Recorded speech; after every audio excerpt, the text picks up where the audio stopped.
So it is good day to you, huh? Very surprised.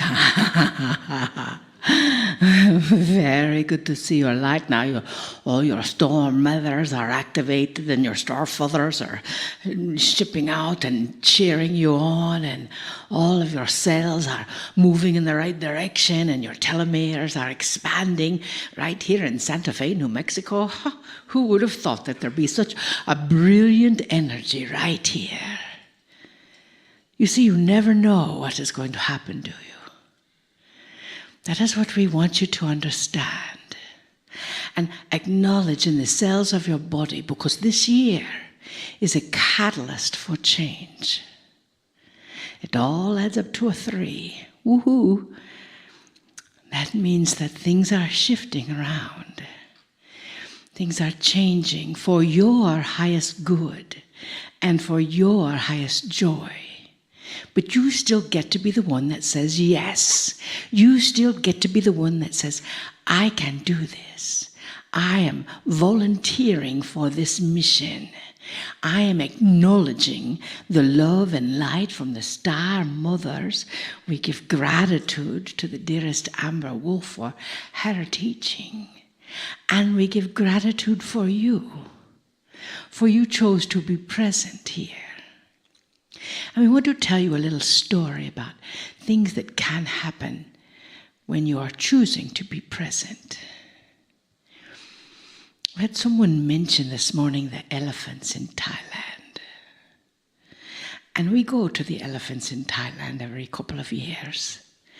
And last time we were there, we witnessed something that we've never encountered before at an elephant rescue park. You know, elephants have a new part of their brain, have an old part of their brain that carries the wisdom of their ancestors. You know, you have that same part. It has remained dormant for a while. Are you ready to activate it? To have all the wisdom of your ancestors right here, right now. How many times have you said, well, if I knew then what I know now, huh? Well, we were out and we were given a gift to be taken out into a crowd of elephants. Something happens to you when you have baby elephants and the grandmother elephants all there together. And elephants are very big. And we were there, and one elephant recognized one of our people that we brought there. And she had never been to Thailand in this lifetime. And this person, the elephant, came and explored all over her face, with his trunk all over her hair, in her ears, all over. Now, most people, when something that is so huge comes touching you with a very muddy trunk that smelled a bit like corn, because that was what they were eating, and watermelon, they would back away because they are very big. And this wonderful woman received it and said yes to the wisdom of that elephant.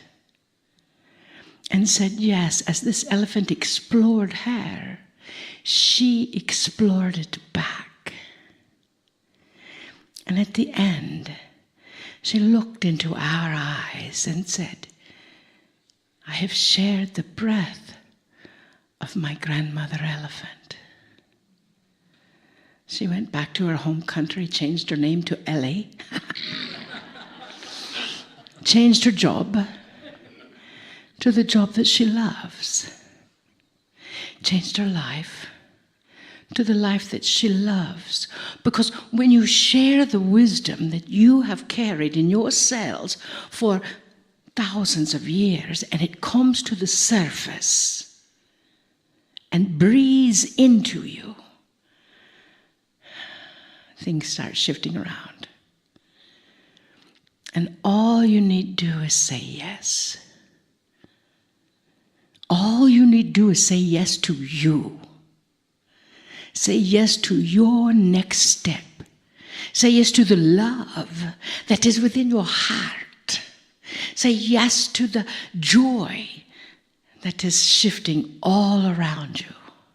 Say yes to you and let the universe take care of the details. When you let the universe take care of the details, you never know what will show up. Maybe an elephant, maybe a dolphin, maybe a little puppy, maybe your soul of joy. The new times are different from the old times, You are stepping into a new age.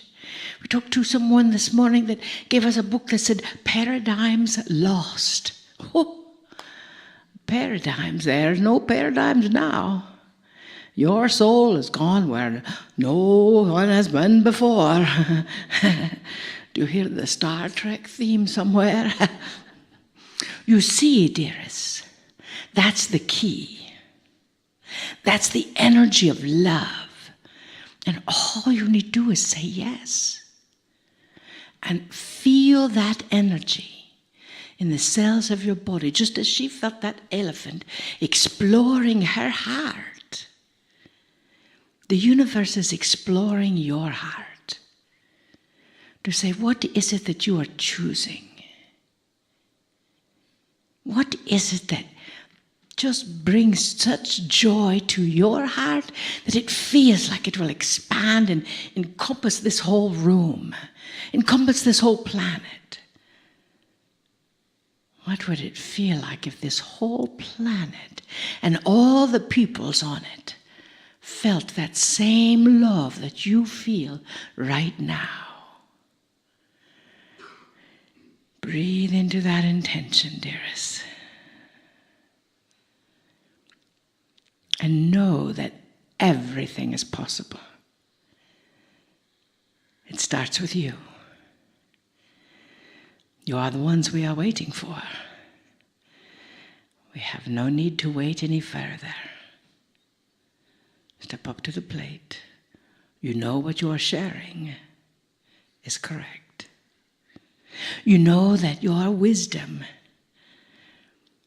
is coming from the ancients, old souls. And now it is time to bring it forth. And we are so grateful for you. We are so honored by your presence that you have chosen this time, this space, to be right here in Santa Fe, New Mexico, to share this energy. Breathe into it.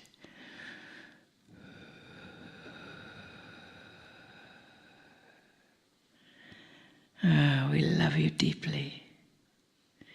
We see you. We see your heart. We see your soul. And we love you even more for it. We see the wisdom of you. And that excites us. We honor you for your courage. And we bid you namaste. Namaste. Greetings, dear ones. I'm Kryon of Magnetic Service. I wish to continue the theme of love.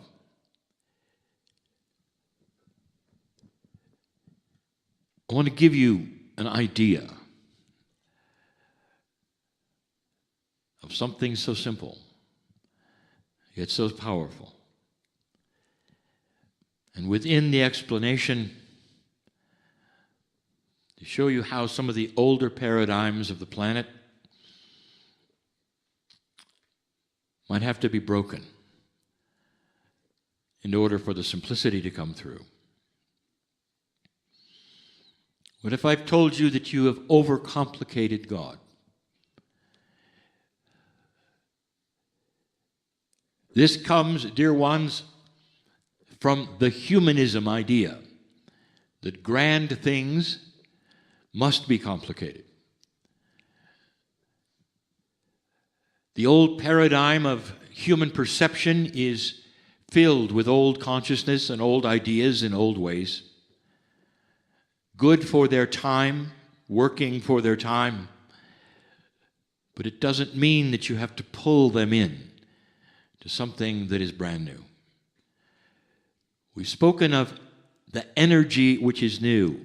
It's not the energy necessarily, dear ones, it's the paradigm of reality, of what is today as opposed to what was yesterday. And here's how it goes.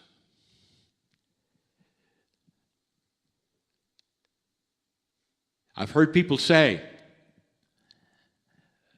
Kryon, we listen to you. We like what you have to say, and we're starting to apply some of it. However, we need to know something. What is your belief system? What are you teaching? And what I would say back to that is there is no system. And the human would say there must be. For when you look around the planet, all of those who believe in the creative source have some kind of structure. And in that structure, there are rules. And in the rules, therefore, are the right and wrong ways to do things that would then enhance the worship or the knowledge of the Creator. Kryon, in that, where do you fit? What do we tell our friends when we say we want them to hear Kryon and they say, well, what are the rules? What's the system? I want to ask you something. What if, just for a moment, follow this idea that you could pretend for just a moment that your soul could stand before the Creator of all things, all by itself, and suddenly the eyes of God were on you, and you could ask the question to the creative source, what is your system? There would be a smile and an overwhelming feeling of caring and compassion when the creative source said, there is no system, there is only love. And if you came back to the planet, you would say, you know, there is only love from the creative source. And the humans would say, well, yes, that's correct, but you are not God. You have to have a system in order to make sense of that which you don't understand, which is God. And this is the difference, dear ones, between an old and a new energy. What if I told you there is no system? Love is not a system. Love is a reality. It is an existence. It is what it is. Love contains all of the attributes of everything you'd ever have to know or be or do in order to have the right kind of living and the right kind of life before God. Because you become that essence which has no system, which is one with everything.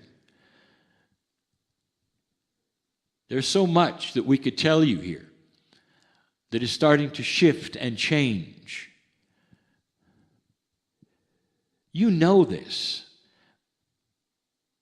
We've said this before, that when a human falls in love with another human, in those first days,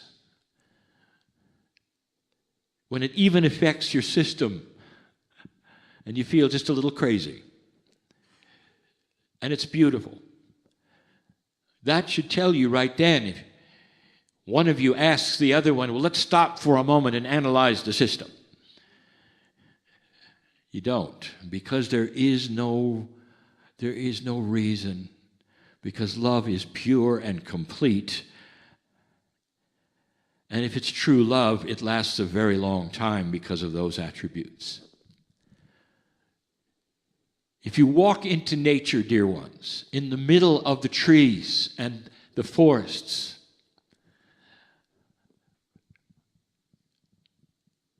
and you said to the trees, what is the system of nature? The trees would smile at you and say, there is no system. And you would say, well, certainly there is. Look at all of the things that go into making you exist, and you've got to relate to it all. And the trees would say, you see, we relate to it because it's a relationship. A tree will have a relationship with the dirt, with the insects and the birds and the sun, and with carbon dioxide and with oxygen. The relationship is what each tree has, and it's different from tree to tree. But overall, the relationship is about oneness with all things. The tree doesn't have a set of rules that tells it how to live, or where it can put its roots, or what is pleasing or not pleasing to a God that created the tree.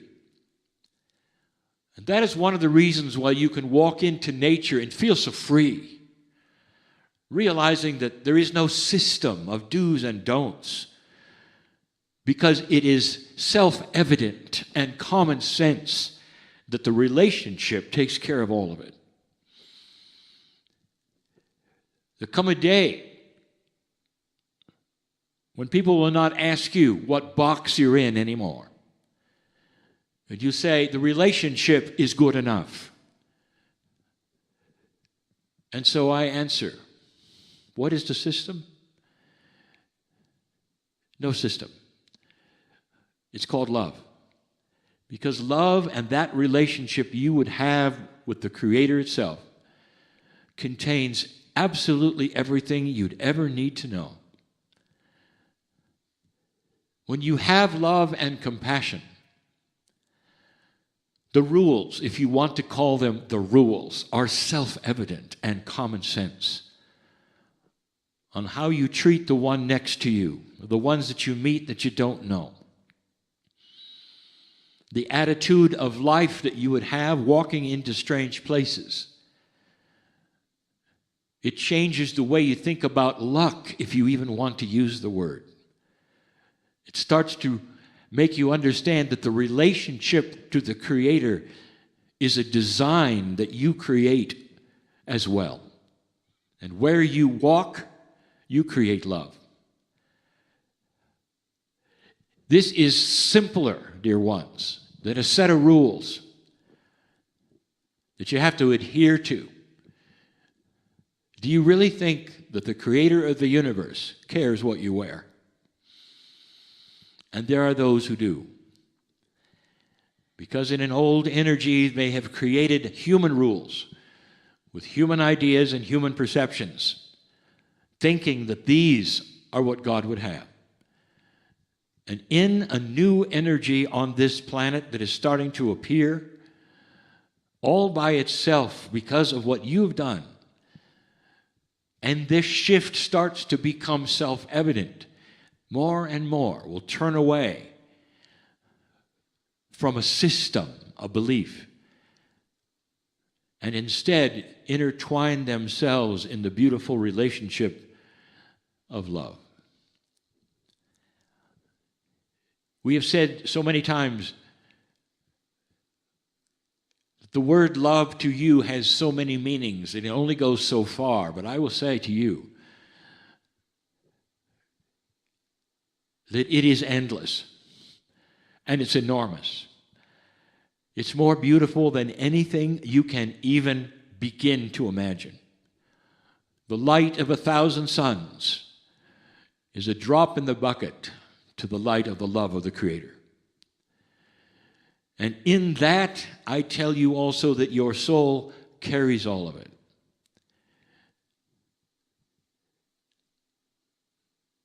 When the prophet Elijah walked into the field, he was going to ascend, and he knew that. And the ascension of Elijah is a metaphor for who humans are. Ascension meant that he was going to leave his corporal body, that body that he has, corporeal in nature, and it would vanish, and he would then become the soul that walks the earth, just like you. And he knew what was going to happen. And so he had his understudy, Elisha, write it down. Don't miss a thing, he said. Tell everything you see. And Elisha saw so many metaphors and so many things written so carefully in Scripture. But the biggest thing he saw was this, that Elijah turned into the light of 1,000 suns. Too bright to look at, unbelievable to any human being that there could be a light that bright. That was Elisha's soul. And dear ones, it's just like yours. It is pure, without rules, without systems. Because love is self-evident in its compassion, and it tells the story through its intuition of how you would live and receive and give to every other human or living thing on the planet. It's so beautiful and elegant in its instructions, so intuitive, that the proof is this, is that when you meet someone else who has that love, you meet them eye to eye and you see them as family, because you both understand exactly what I'm talking about. This is not the new age, dear ones. But that was the name given to something before that had rules. It bothers many that the believers here in this room would not have a prophet or a place to go to with a name or a set of rules or a denomination. And they would be seen as floaters without a home and without a center. And dear ones, that is the perception of an old energy that needed to be grounded in rules, in beliefs, that put a veil before God. Blessed is the human being who understands this and strips away all of that, if even for a moment to test it and say, is love enough? And the answer will always be more than enough. This is the message we will continue to give on this planet that continues to change with new paradigms that become self-evident. And so it is.